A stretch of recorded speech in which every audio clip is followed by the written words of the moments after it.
So the Pope is in America, and that should be what this video is celebrating, and hopefully to some degree that's what it is. But I also wanted to respond to a few of the, charges that have been leveled against Pope Francis, and the criticism of what he said or what he hasn't said. And that has come from the capitalists and Catholics, and from that slender slice of the Venn diagram where the two intersect.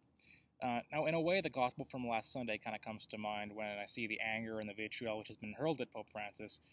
The gospel last Sunday was that Jesus said to not reject the child among you, accept the child to get into the kingdom of heaven. Because there's a kind of childlikeness to Pope Francis. Everyone talks about his joy, but I think you can also see it as a childlikeness. There's a frankness, there's a straightforwardness that's very childlike, and we shouldn't spurn that. We shouldn't reject that. In fact, I think it's a call to greater childlikeness, greater simplicity, both in our own thoughts and in the way we live. Now, a lot of people are thrilled with the Pope, especially people who aren't usually too thrilled with religious involvement with politics, or at least think that they aren't usually thrilled with that. But the Pope is not, in some people's eyes, doing enough to alienate those people who like him. He's not, for example, talking about abortion to Congress. He didn't talk about that explicitly. Now, Pope Benedict the XVI, he didn't talk about abortion either when he came to D.C., so I don't think we can use that as a criteria of whether or not a pope is strong on moral issues. Actually, though, I think he did implicitly touch on abortion. Of course, elsewhere he said that he came here because he was concerned about life and abortion. But, to Congress he didn't specifically say that. To the White House he didn't specifically say that. But he did talk about the environment.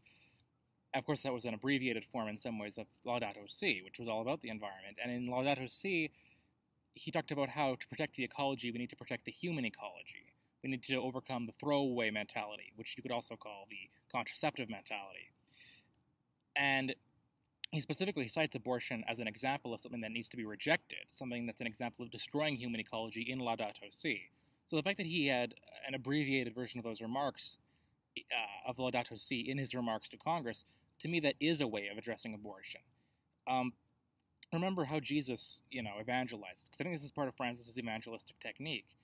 John 6, Jesus first offers food to the multitude, and once they're attracted, once they're listening, then he kind of says the scandalous thing. I have even better food than this if you like this. I have my own flesh. I think that's what Francis is doing. I mean, very few people don't accept assumptions which lead to being pro-life. Most people accept that we need to protect the environment, we need to protect human dignity. They don't realize that that entails being pro-life. Francis is luring them in with his joy. He's appealing to the common ground and then working from there, like Paul on Mars Hill in Acts 17. I think that's what he's doing, and we'll see how effective it will be. Now, of course, while leftists are embracing the Pope, many on the right, including many professed Catholics, are not so thrilled. They wish he would stick to theology, not talk about the economy. And of course, to hear these people talk about the economy, you realize very quickly that for them, that is their theology, that is their religion. So speaking about theology is to speak about the economy, and vice versa. But there's a long history of enmity between the Church and America, from previous popes condemning the heresy of Americanism to Americans distrusting Catholics on their own soil. And that's a phobia that Ann Coulter has recently revived. Now, Father Andrew Greeley did a lot of work documenting this. Other Catholic sociologists and historians have talked about the acceptable prejudice in America that was anti-Catholicism. Now, it is interesting that Pope Francis called America back to her founding principles in his remarks. He's sounding for all the world like someone from the religious right. Go back to America's roots as a Christian nation. Which is interesting because at one point a lot of Catholics would have seen America's founding principles as very Enlightenment, based on a rejection of the Church. Pope Francis's remarks, I think, reflect the influence, distantly perhaps, of Father John Courtney Murray, who was another Jesuit, one who wrote within America, an American Jesuit, whose writings on America argued that America's Constitution was compatible with Catholicism, that in a way, in fact, the Lockean principles of the Founding Fathers was distantly descended from the Thomist scholastic tradition. And Father John Courtney Murray, who was initially sort of censured and censored, ended up becoming accepted by the Church and, in fact, helped draft the Declaration on Religious Liberty at Vatican II. Now, speaking of religious liberty, it is worth mentioning, too, that Pope Francis, who, by the way, it's not just that he's talking, it's not that he's talking about the poor, the people like him, it's that he's living it. By his actions, he's demonstrating. For example, he dined with the poor, right, in D.C. rather than with politicians. It's his actions that are speaking louder than his words. Well, he visited the Little Sisters of the Poor, who are embroiled in this lawsuit with Obamacare because they think it infringes on their religious liberty, that they have to pay for contraception. And by visiting them, he threw his weight in his actions, which are louder than his words, behind that. And we'll see if that connects with people, if people click into that. And again, there's an implicit pro-life thing there as well, but certainly there's a religious liberty thing there. So there is a rebuke to America on all of this. And going back to the history of America and Catholicism, Pope Francis is not bringing his critiques of capitalism from overseas to here, like some people are saying, stay out of America, keep your socialism to yourself or whatever. The Catholic Church within America has been proclaiming that same message of social justice for at least a century. At the turn of the 19th to 20th centuries, Monsignor Father John A. Ryan, the Right Reverend New Dealer, as he was known, was popularizing in his writings terms like a just wage, distributive justice. He was calling for universalized healthcare, even back then. So the church has always had this, right? And it's witness to America. It's already on American soil. It's already part of its background and its history. And in fact, FDR, of course, I mentioned Father Ryan was known as a New Dealer. Franklin Delano Roosevelt cited papal teaching in defense of his own economic policies, just as Bernie Sanders now has shown great perception in understanding what it is the Pope is really saying. Now, that doesn't commit a Catholic to supporting the economic policies of Sanders or of Roosevelt, but it is interesting, though, that they're having the right kind of conversation, a fruitful conversation.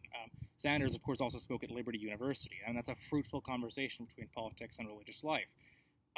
In my country, you can see it in, for example, Father Moses Cody and his social credit movements, and Pastor Tommy Douglas, who helped found the NDP and introduced universalized health care, and you can even see it a bit in President Jimmy Carter. Now, I have problems with Carter, Sanders, and Tommy Douglas, perhaps, but that's the right kind of conversation to be having.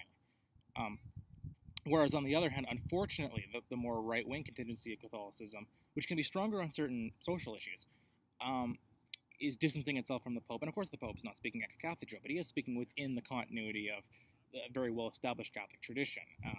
And it's always been Catholic, such as the National Review, unfortunately, that's been less enthused about that part of what the Pope says and encouraged Americans not to listen to the Pope when he speaks on political issues, even though the Popes have a pretty good track record in the 20th century on that. Pope Benedict XV's proposals for peace during World War I almost certainly would have prevented World War II had they been followed. St. John the 23rd probably had a hand in ending the Cuban Missile Crisis peacefully, and so on. So keep that in mind, by the way, when you consider that Pope Francis has spoken positively of this Iran deal. Popes have a pretty good track record in the 20th century for assessing politics. But again, National Review, despite its heavy Catholic authorship, has always sort of shied away from supporting the Pope in favor of more Americanist principles, you could argue. And it's interesting that, again, as Father Greeley and others have documented, the religious right laments the fact that there's not as much that religious influence in politics is sort of downplayed or suppressed. That's sort of their fault, or at least the fault of their forerunners, because it was Protestant ministers who were worried in 1959 that if there were a Catholic president, he would have more allegiance to the Pope than to the Constitution, and they forced JFK to really emphasize strongly that his religion was just a personal, thing that had nothing to do with his politics. And that's the beginning of the relegation in some ways, the modern relegation of religion to the private sphere.